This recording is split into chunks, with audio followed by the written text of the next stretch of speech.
This is gonna go really badly. I can tell. Okay. If you don't know, you won't know. But now you do.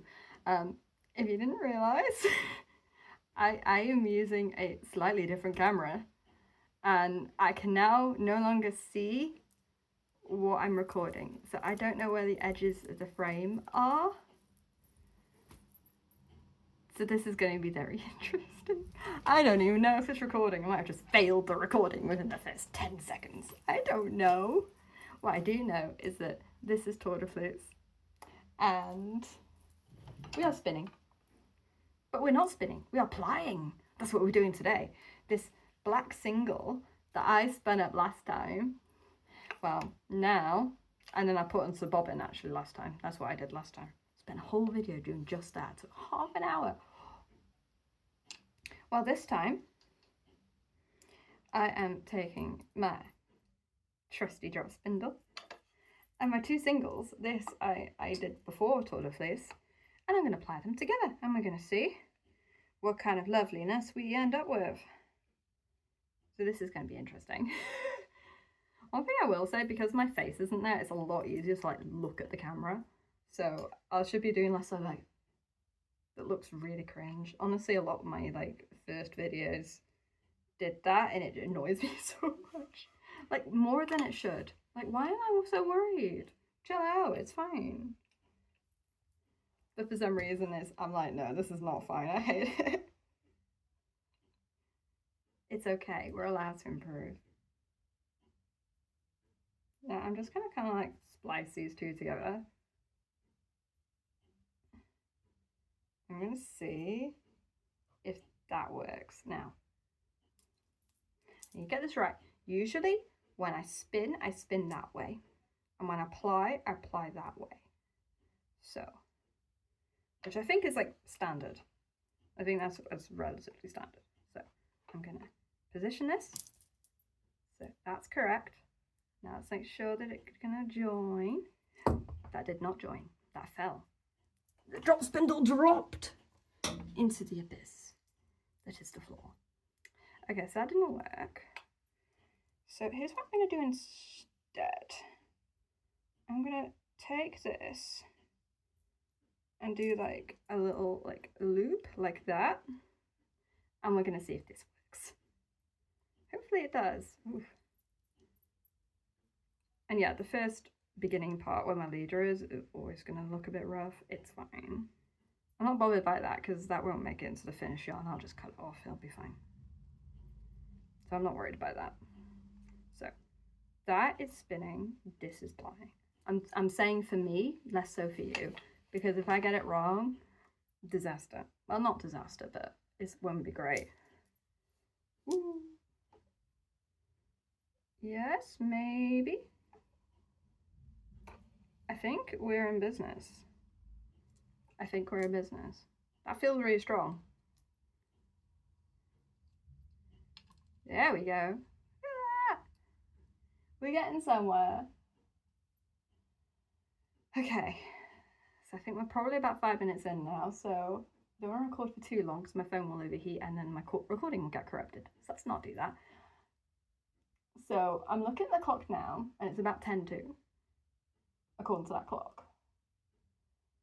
So I'm going to give it until 10 past, and then we'll be done recording. Does that sound good? That sounds good. So, yeah. There we go. Yeah, let's not try it over apply it. Oh no. I need to not, these curly cues cannot be in here. Cannot be in here. I'm probably doing this like, in fact I know I'm doing this all degrees are wrong. But it's okay. It's okay. We're allowed to get things wrong, and we're allowed to just practice and learn. That's one of the great things about Tour de Fleece that I love, is that it's a great opportunity to kind of like block out some time so I can just sit down and learn this wonderful craft. Oh, already I'm like in love. Look at that. I'm so in love already. Love at first sight. I love this. This is so cool. when I first started, I hated plying and I thought it was the most scary thing ever. I kind of still am a bit intimidated by it, not gonna lie. But I feel much less intimidated by it than I used to. Because I feel like I have a lot more control now.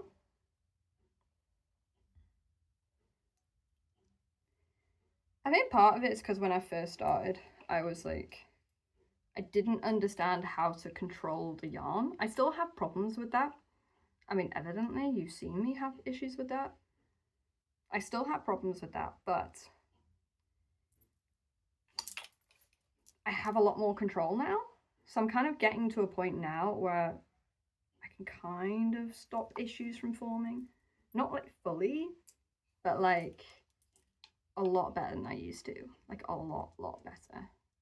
I'm getting like a better handle of like where things need to be and where I need to put my hands and all the rest of it.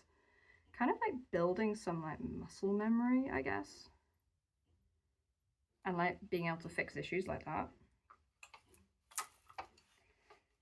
So, you know, it actually like genuinely feels a lot better. Well, it used to kind of feel like, oh no, every curlicue is a disaster. Well, now it kind of doesn't. It's a bit like knitting, really, isn't it? When you first learn to knit, you don't know how to fix mistakes. And even like ripping back and picking the stitches back up is really hard. When after a while, you're just like, oh, this is easy. And also, I can just ladder down, it'll be fine. You know, like over time, you kind of like learn how to deal with these issues so they're not like some like huge disaster. Oh no. And you like catastrophize a lot less because you've got like more confidence in your craft. I'm not fully there with spinning yet, but I'm getting there. I'm learning.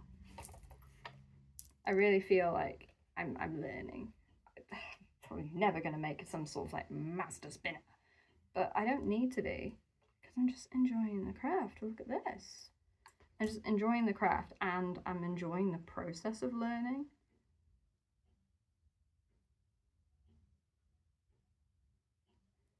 I think every single like amazing master spinner sucked at one point or another.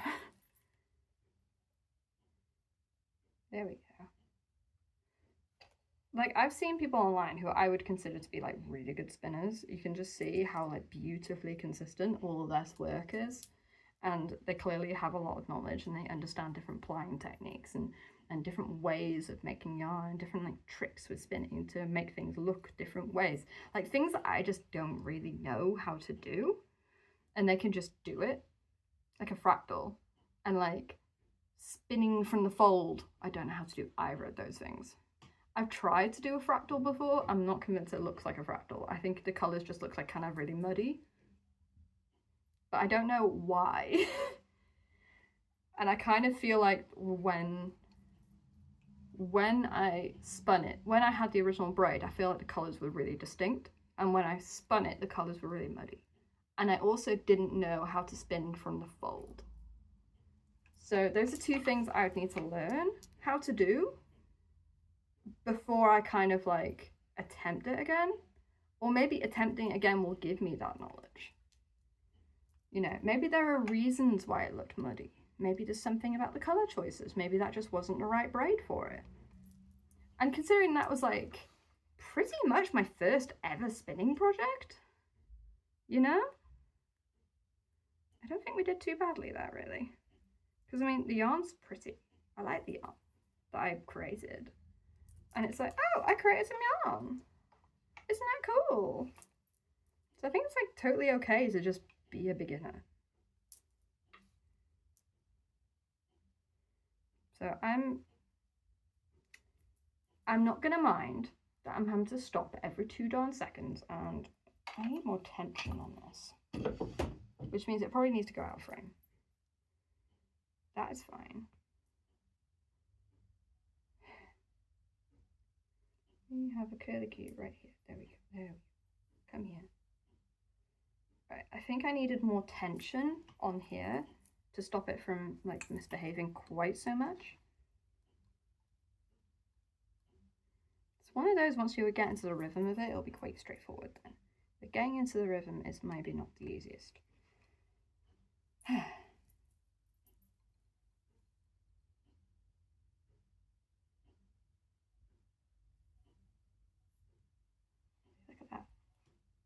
Ah, another killer key right there. There we go.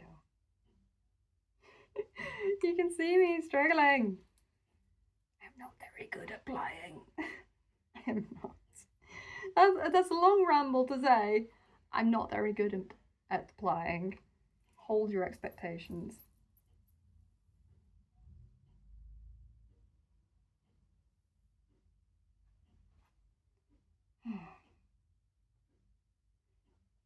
If you're wondering like how I'm parking, you're probably not, but if you're wondering how I'm like parking this to stop it from spinning, I'm literally holding it between my knees. That's how I'm doing it. Which is probably out of frame. Unlike the mess on my coffee table, which almost certainly is in frame because that's just how these things work. That's just how these things work.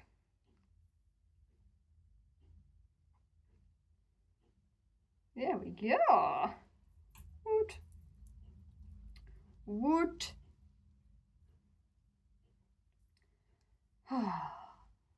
It's really hot, by the way, and the sun isn't even on my face right now. And it's just been like a really strange day. It's a really strange Saturday. There's like family stuff going on. But also, it's just kind of been like a really weird week, like overall. I had the dentist on Tuesday. I had an appointment on Monday.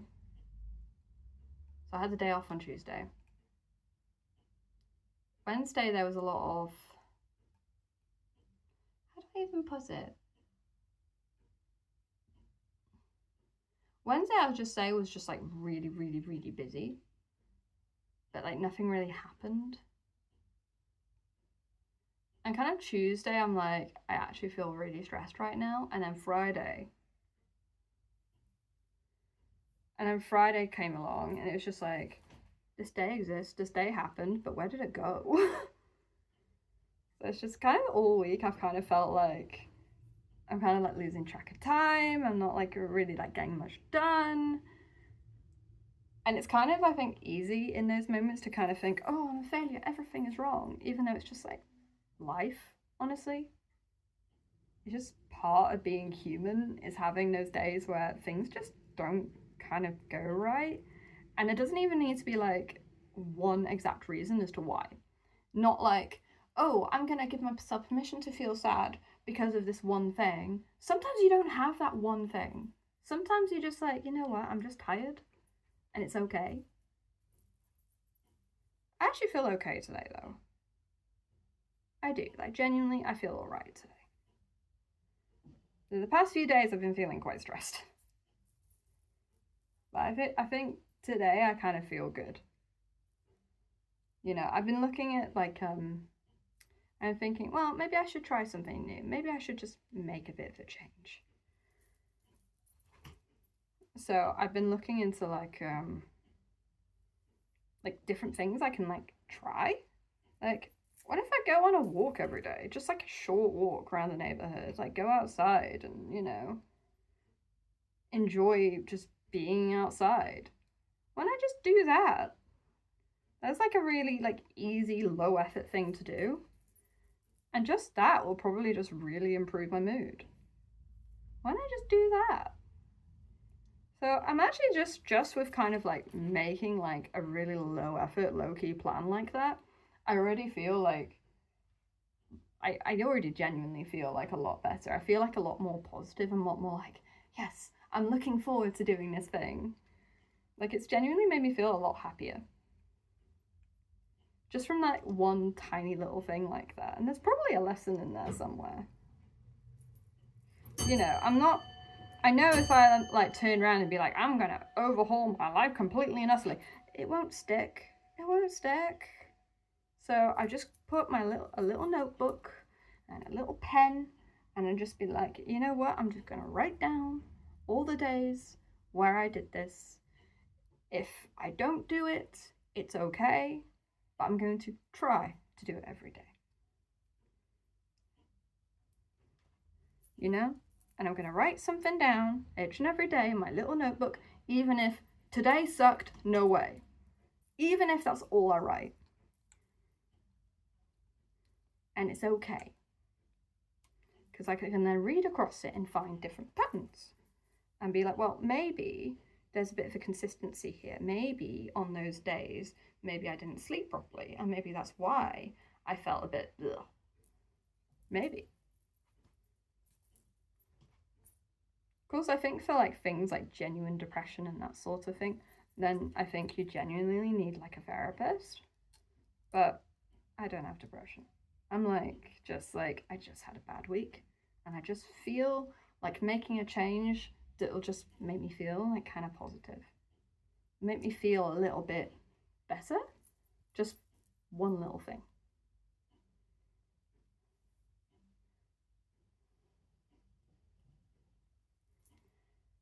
It doesn't even need to be like, you know, something huge, life-shattering. I'm like, taking a walk every day, that's like easy. Well, for me, it's easy. It might not necessarily be easy for you. We all have different circumstances. But sometimes just one little thing is kind of all it needs to just give your mood a little bit of a boost.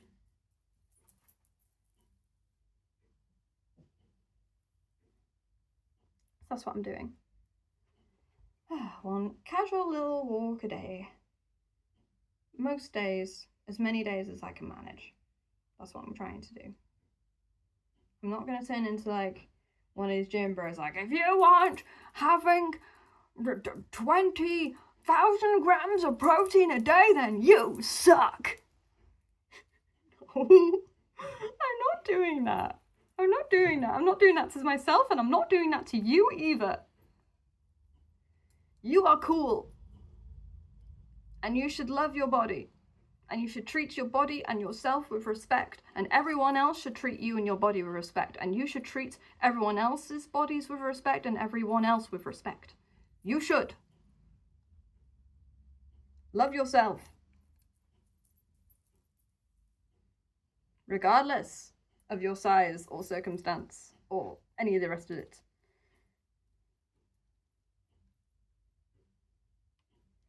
This is about creating a framework so that I can succeed and examining when I kind of not fail, but when I have like bad days or when I have days where things didn't go as well, like why didn't that day go as well?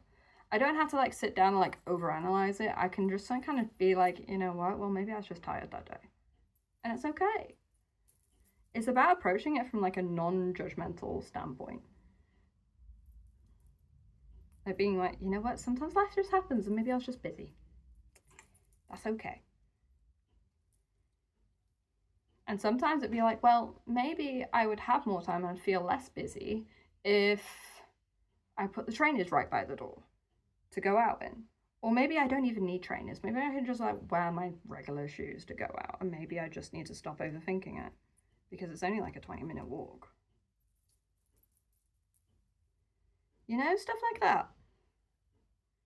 You sit down and examine what are the little things that kind of like stopping you. Because sometimes those little things might not actually be so little. Sometimes that tiny little thing that doesn't feel like it should be a big deal, maybe is the thing that's stopping you from doing the thing. Maybe. Of course, this is early on for me. I might turn around in me 6 months and be like, ha, I haven't done any walking for the past 5 months.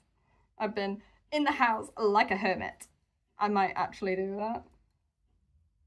I'm going to try. Let's see what happens. In a year's time, I shall have guns. I can't do that. Guns! No, I shall not. If they look through the window right now, they think I'm a proper weirdo. I need blinds. But if I had blinds, then you couldn't see me properly, and I wouldn't get the lovely natural light. Yeah?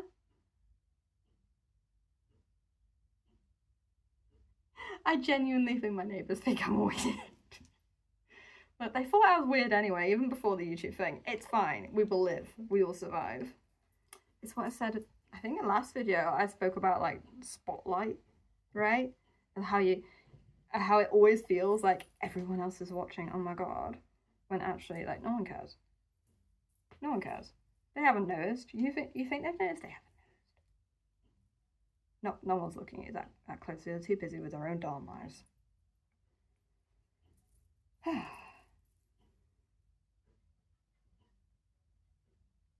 unless a rare chance that that person is like a disgusting toxic bully, in which case that person's disgusting and toxic, and if it's someone online, you should just block them. Go block the person. That's why the block button exists. You know, people are like weird with the block button and are like, oh, it blocked me, how entitled, how, oh well, they blocked me because they couldn't handle it, isn't that I'm like, dude, anyone can block you for any reason at any time. Just, I think it's a bit different if you're like a brand, because if you're a brand and you have like paying customers, you shouldn't be blocking paying customers. But if you're just like an individual, if someone's being toxic, block them. You don't get to deal with toxicity. You have the opportunity to sit down and protect your mental health, and you should do that without question. And that's not pathetic, and that's not like anything else. That's just what the button is for.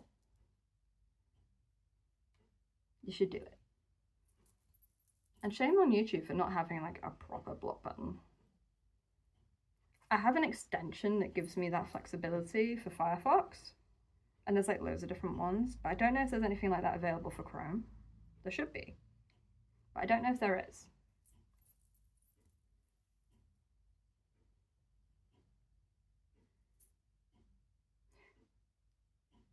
It's really pretty. Oh, there you go, you can see it spinning.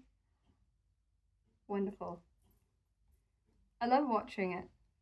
I really do. There's something so satisfying about watching a piece of wood spinning. Something really funny about that actually. When I use my drop spindle, he's not here right now, but when I use my drop spindle, I have a Labrador. When I use my drop spindle, and he's only young, he's 19 months. He's actually 20 months tomorrow. He's nearly 2. He's nearly 2.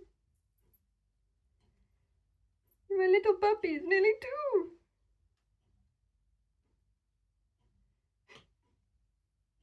When I use my drop spindle, ooh, spin, spin, spin, right? I will usually like stand up or be sitting down or whatnot. He will lie across my feet with this thing spinning multiple times a second above his head. And he's like, no, this is fine. There's a level of trust here, Labrador, that I don't even think even I have about me. You trust me more than I trust me. He's like, nah, this is cool. Oh, he's funny. But yes, he's 2 tomorrow. No, he's not 2 tomorrow. He's 20 months tomorrow. And he's still at that age where you measure his life in months. But soon no more. Soon no more. When he gets like 2 years old, you're not going to measure his life in months anymore, are you? I'll stop saying, oh, it's 19 months. I'll stop telling people he's like X number of months when he's 2. Because he's an adult. My little puppy is an adult. At the moment, he's a puppy in an adult body. He's not like fully mature yet at all. And most dogs don't even become mature until they're like 2 or 3 even. So he's very much like a teenager at this point.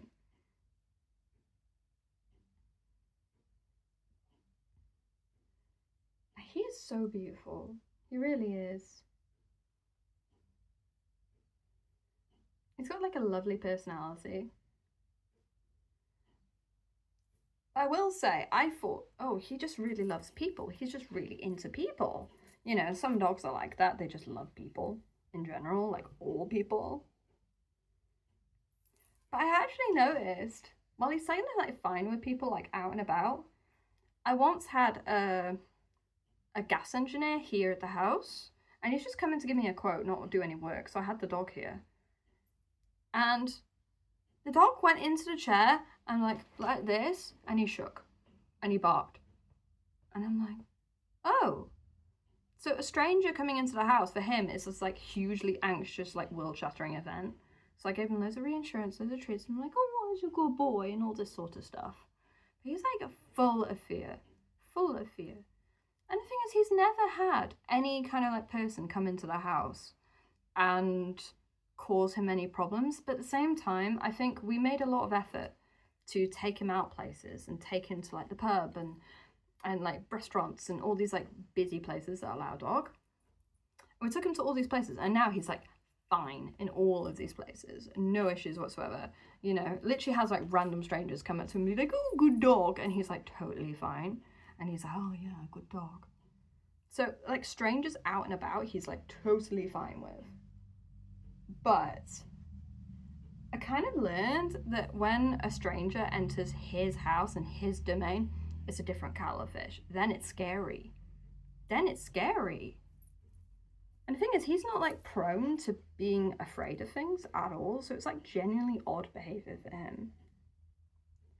But it's kind of a pattern I've seen. Like if I have any kind of tradesman around, he is fearful.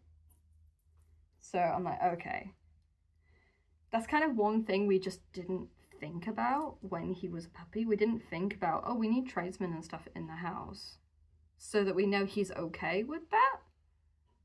But at the same time, this is a dog that will go absolutely mental and will like bark when a stranger comes into the house and hide in his chair.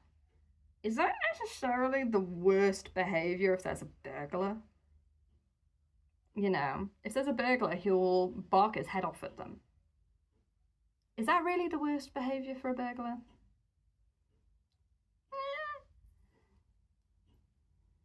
Not necessarily.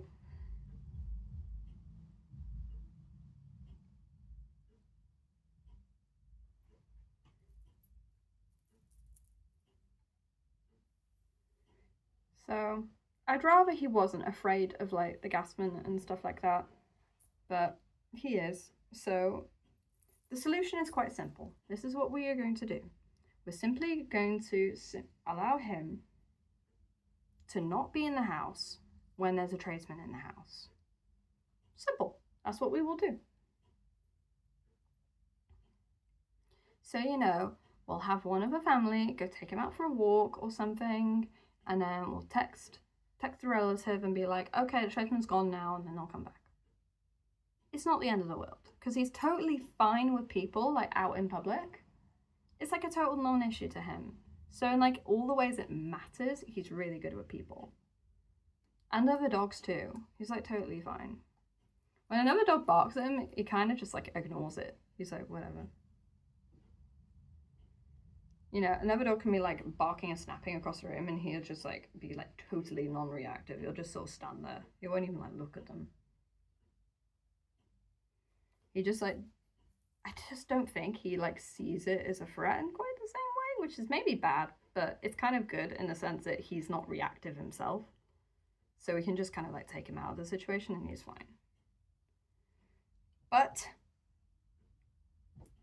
I'm done rambling about the dog. I'm done plying for the day. We made a good bit of progress. That's about half an hour's worth of progress. And here is what's left of the singles. There's really not a lot of green left. This might be quite a small hank I end up making. And I count my progress against finished hanks, is what I'm doing. I kind of made that decision. Yeah, I've made that decision because it's easier for me to do the maths on that one. It's harder to do the maths on singles. So that's what I'm going to do. So for now, that is done for the day. That says finished. And for now, I think we can say goodbye. And that's a wrap. Now we're at the end of the video, the final segment. We do this at the end of every single video, and this is the Webring. This is a concept that has been taken from, it's a very old concept. It comes from the early internet days, from the days of Netscape. And essentially, it's a link, it's a shout out at the end of every single video. Yes. And we have all the links to all the different channels that I've linked to at the end of each video in the description, so you can find lots of wonderful creators. Lots and lots of wonderful, wonderful creators. And this is such one wonderful creator.